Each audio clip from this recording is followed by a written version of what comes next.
Hey guys, it's Bina, and in today's video, I want to go over the Lightning Swarmblade build guide for Cycle 1.1.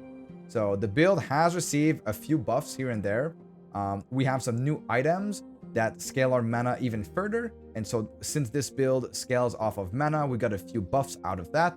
But we're going to go over the basics also, and what this build is all about. So we are a Swarmblade build. We are essentially a melee build, so we're attacking super fast, scaling stuff like melee attack speed, to proc as many tornadoes on us as possible, and these tornadoes in turn, which follows us, they are spawned on your character and you can stack multiple of them.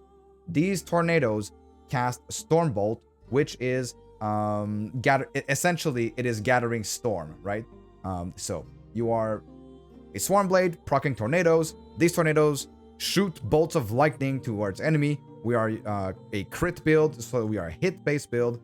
And we have strong CC with stuns, so it's very good damage. You can face tank. It's not S tier damage in terms of bossing. It will not completely delete bosses. It's just generally a good overall build, which is quite tanky, quite damaging, and it's very fun to play. It's one of the most fun melee builds in my opinion, and you have like no mana issues whatsoever. One of the things that is you could say a con of this build is that you are melee, so you have like limited AoE. You do not have any immunity skill either, and then all of your mobility is tied to either using evade, which is a very nice little buff for this build. For all melee builds actually, in Cycle 1.1 we have access to the new mechanic evade, which is essentially a dodge roll. So we have 2 of those plus our small dash in Swarmblade form. So we essentially have 3 little dashes that we can use. And yeah, these are very, very, very important when you are a melee character, because you basically are always in the face of monsters, always facing danger, and being able to reposition as fast as possible is quite important. So the main thing that changed is that we now have access to items like Phantom Grip, which scales increased mana, and there is a node inside of Gathering Storm which scales our damage based of our current mana. There's also a bug that has been fixed, which was consuming this node Excited Bolt. It says it consumes a portion of your current mana to deal more damage per 10 current mana. Well, it was consuming a portion of your maximum mana instead of consuming a portion of your current mana. This has been bug fixed and should now be significantly easier to sustain your mana pool with Excited Bolts. We were still able to do it before, but now it's going to be even easier. And that in combination with the fact that you now have access, if you kill the Pinnacle boss or if you are in a Merchant's Guild, Seed of Yggdrasil, which is a helm drop by Aberoth, the Pinnacle boss. You have damage dealt to mana before health on this helmet. This means that damage dealt to mana will apply to rage when you are transformed, and so you will have damage dealt to rage before health. And since you sustain your rage so easily, this is essentially up to 28% less damage taken. But not only this, but the helm also has endurance applies to all damage dealt to mana.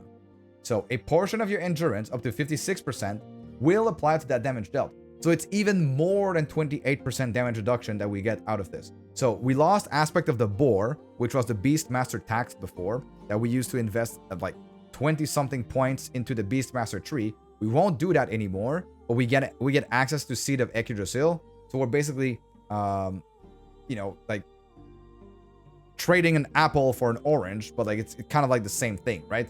Well, we are gaining DR no matter what, and we have more mana than before, since this item also has mana. The Nihilist Amulet, if you get a good one, you have plus to all skills, and also has increased health, increased mana, and movement speed. So we now have more movement speed than we had before because we have it on our amulet.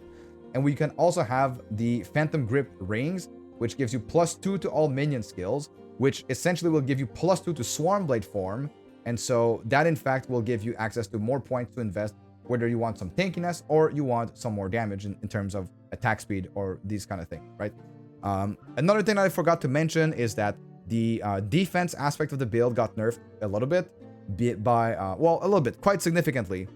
There is a node inside of Serpent Strike, which is Slither, which used to give you more dodge for each time you have used Serpent Strike in the past. And so you would just spam your melee ability and get like basically capped dodge, like 70-80% dodge.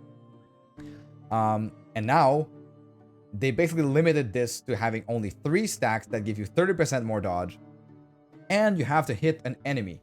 Not only this, but Shroud of Winter inside of Serpent Strike also only gives you 1 flat dodge rating per 1% cold res for each stack of the Slither buff, so you can get up to 3.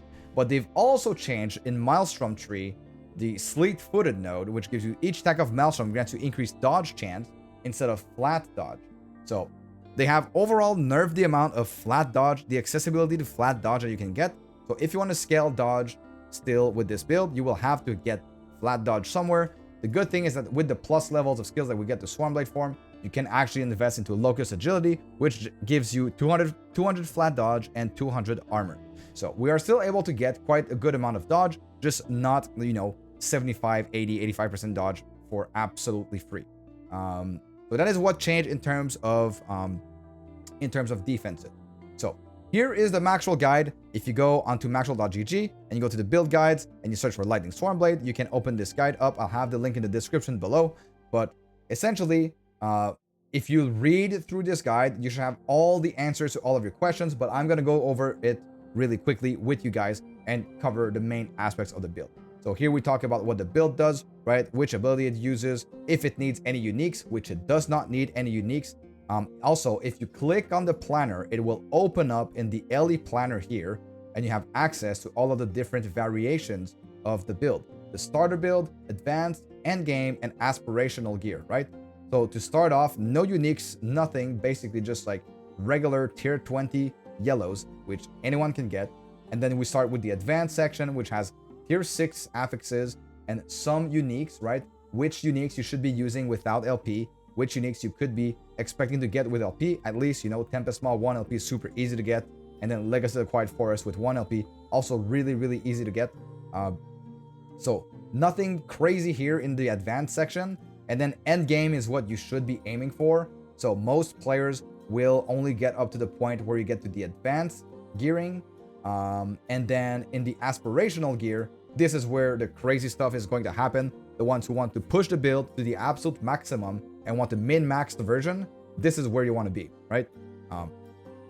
Keep in mind, it is hard to get the aspirational gear. The end game variant is where you should be trying to get to, right? 1 LP Phantom Ring, so 1 LP Stormcraft Testament. These are not crazy items to get. They are affordable on the market. Pretty much all of this is, realistic. Also, with the new Nemesis system from Cycle 1.1, it is quite realistic to try to get these. So, that is if you click on the planner. And then here you have a description of all the skills. In Swarmblade form, this is essentially, we are grabbing Wind Fury Strike that is going to cast our tornadoes for us, right? We're grabbing all the stuff that gives us rage gain on kill, rage gain on hit, all the stuff for rage gain when you or your Locust crit. This is very important. One thing to note is that when you start this build, I would not recommend starting this build until you have at least unlocked Rageborn inside of the passive tree for Druid. Obviously, you cannot level with this. The reason is that Swarmblade form is only unlocked very far inside of the passive tree for Druid. So it's not a build that you can level with. It's a build that you transition into. My personal recommendation for any Primalist is leveling with Thorn Totem. So, I have a video guide about this, leveling any Primalist, or you can follow the Maxroll build guide as well for leveling the Shaman, which would be, and just adjust it to leveling as a Druid, and you will be fine. But do not play this build until you have Rageborn, rage gain on crit, or else you will not sustain your rage. Right? Very, very, very important. But so yeah, basically this is our Swarmblade. We're proccing tornadoes. We're grabbing as much rage as possible, and then we're going for the Maelstrom stacks on dive. So when you're playing this build, you want to dive all the time to get Maelstrom stack on you. These Maelstrom stacks will also cast Storm Bolts, right? But they will also give you haste. They will give you frenzy, so you will move faster. You will attack faster. You will gain increased dodge per stack of Maelstrom on you, and you will also gain stun chance per stack. So this is all very, very important things. So this build can stun quite reliably because it has big hits and frequent hits, right? So All good stuff for Maelstrom, but this is what you do with Swarmblade. And then you have some extra points. You have a slider at the bottom here telling you the exact pathing that you should be getting to play this build. And so, you know, if you get better and better gear and you get more and more points, you know where to invest your point. Feel free to play around these. These are my recommendations to a general, you know, the average player that wants to start playing this build. But always feel free to actually, you know, learn the ins and outs of a build and adjust accordingly to what you are trying to achieve in the game. Tornado is our main way of proccing Stormbolt. Stormbolt, which again is pretty much a Gathering Storm, so it will benefit from all of the multipliers from Gathering Storm. So in Tornado, the most important one is going to be absolutely frequent lightning, right? With Charge Storm, which casts Stormbolts. You want to also use Eye of the Storm to make tornadoes attached to you, that they move around with you. So this is pretty important to get some good clear. You want to get as much duration as possible. The churning orbs here are here to apply more hits, right? So we are not scaling the churning orbs. We are scaling the amount of hits we're getting because we want to gain as much rage as possible when we crit. We're going to gain 100% crit. That's very important. So we go here for the churning orbs.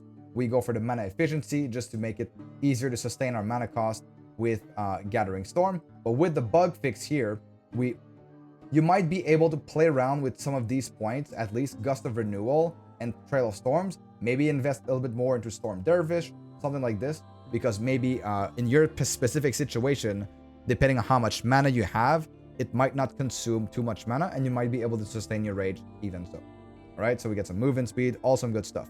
Maelstrom we've already talked about. We're basically proccing it off of Water Strider in Swarmblade form.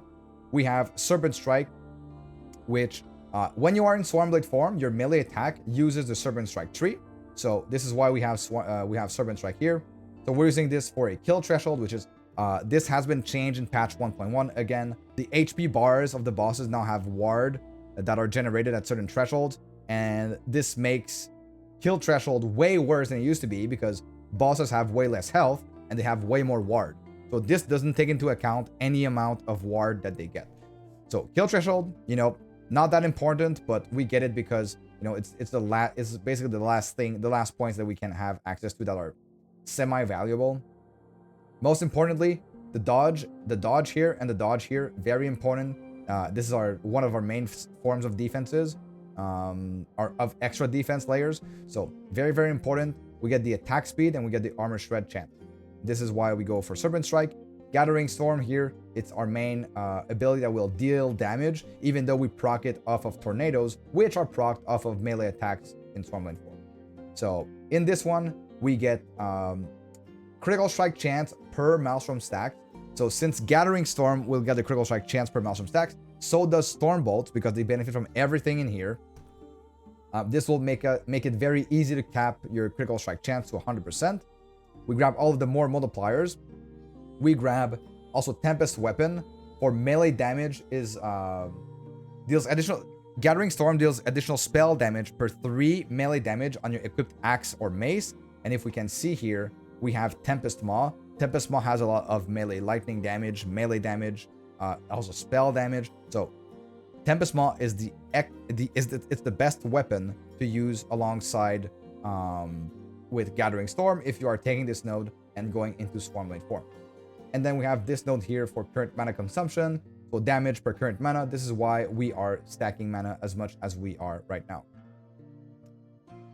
And here you can follow up the passive tree. Passive tree is pretty straightforward. We have basically some attunement, which scales Gathering Storm, which gives us 1 flat per attunement.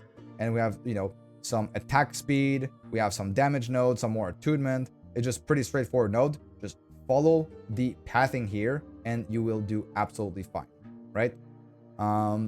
So gameplay wise, you just go into Swarmblade form, you dash, and with each dash you get multiple stacks of Maelstrom on you, and then you just melee the enemy, and that's it. That's pretty much it. There's nothing much. You move around with evade to dodge telegraph attacks. So here you have all the gear progression: starting gear, advanced gear, end game, and aspirational, with all the milestones that you might want to get. So just if you're wondering what you should be doing next, what is my next upgrade, just come here and just look at all the milestones. It's all super well explained. Same thing for the blessings here, idols. These are just basically showcasing which idols, which blessings that you actually want. And yeah, that's pretty much it. Generate the loot filter. We have a brand new loot filter tool on Maxroll. You click on this, it will copy to your pasteboard, and then you go in game. I will show it to you here. When you click on it, it copies to your clipboard, and then when you go in game, you copy it with the loot filter, and then it will just give you a loot filter based off of all of the variants in the planner that you have, right? So since on this one we have these 4 variants, it will take any affixes from all of these variants and add them to the loot filter so that you can actually find stuff for that build. Keep in mind, it is specifically tailored to this build and nothing else. So if I go in here, I make a filter, paste clipboard contents because I've already pressed the generate loot filter. Bina Lightning Swarmblade Druid, right? You can rename this to Bina Lightning Swarmblade Druid or whatever it is. And then you confirm, and then you have a loot filter specifically tailored to the build. There are also some rules for leveling, right? Leveling campaign gear, which is going to show anything with resistances and any affixes on the actual planner. Early gear with life and res. If you don't want this and you find it too loose, just unclick this one, right? But this is only if you don't want to find gear with life and resistances, right? Early mono gear, all of your idols, your class specific affixes, your build exalted items, tier 7 as well. They're going to be highlighted, and then all unique, all sets, and then it's going to hide any weapons that are not in the planner, right? So if you want to find some more items that are not for this specific build, uncheck this box here. Just uncheck this box to not hide any weapon, right? But that is going to be it, guys. It's the new Lightning Swarmblade for patch 1.1. It's gotten quite a few buffs. I would recommend Lightning Swarmblade over Frostbite Swarmblade for this patch because it's going to be easier to gear for. It's much easier to get into Lightning Swarmblade than Frostbite Swarmblade since you don't require as many legendary uniques to make the build really shine. That being said, I hope you enjoyed the guide. If you have any questions, post in the comments below. I will try to answer all of you guys. I always read you all. And I'll see you guys all in the next video.